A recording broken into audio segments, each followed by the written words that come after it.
qabdi. Odaa 5, gadaa 5, hortee 5, bokkuu 5 qaba.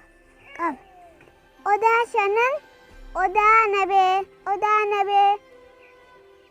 odaa bisil, odaa bulluq,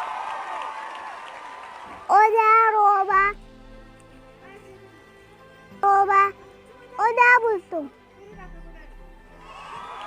bultum, gadaa Oromoo 5, gadaa birmadii, gadaa duuloo, gadaa michilee, gadaa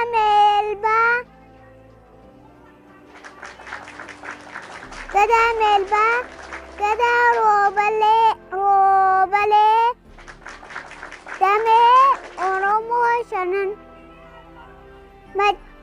mancaa fi tuulamaa, ituu fi humbana, raayyaa fi asaboo, sabboo fi goona, sikkoo fi maandoo, bokkuu 5, bokkuu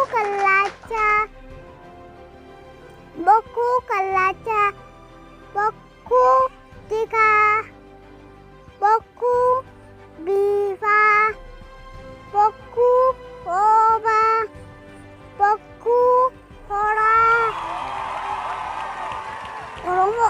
Oromiyaa keessa deemaatii waan isin qabdu daawwadhaa. Oolaa bulaa deebanaa.